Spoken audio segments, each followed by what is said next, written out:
Everyone, আজিৰ ভাতৰ থালিখন বহুত স্পেচিয়েল মানে নিজে বনাইছোঁ, নিজে মাছ কাটি বাছি লৈ আজি এমাহৰ মূৰত মাছ খাম।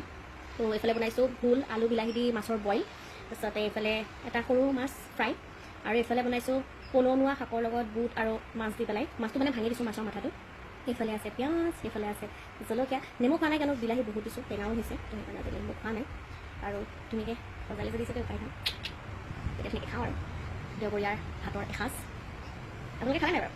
ভাতকেইটা বহুত ধুনীয়া সজালি চাব, ভিডিঅ' আহিব দেখাম। মাছৰ বইলখন যে অকণ টেষ্ট কৰি চাইছিলোঁ ন, এনেকুৱা যে টেষ্টি হৈছে কি ক'ম আৰু।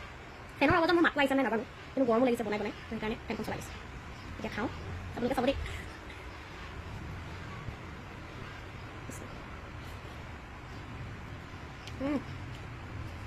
मेरे हाथों में तो जादू है, बहुत टेस्टी।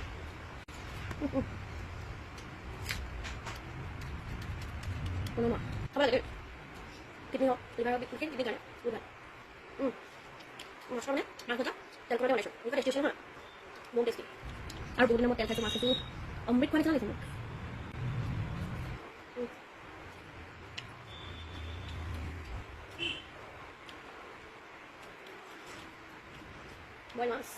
বইল মাছ একচুৱেলি কচ মাছ হওক তেলৰ যি মাছ সেনেকৈ খায়, কিন্তু মইতো ইমান তেল মাছ খাব নোৱাৰোঁ, সেইকাৰণে এইটো আছিলে ভোল। মাছটো বহুত মিঠা, ভোল মাছেৰে বইল কৰিছোঁ।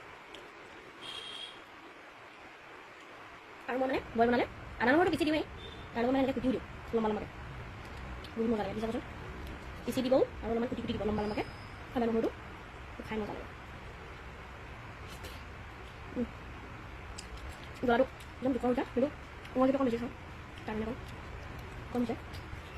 বাকী মজা, নিজে বনাই নিজে খোৱা লাগিছে, কেনেকুৱা পালি মই। আৰু যদি ভাল লাগিছে মানে ভাল পাইছে।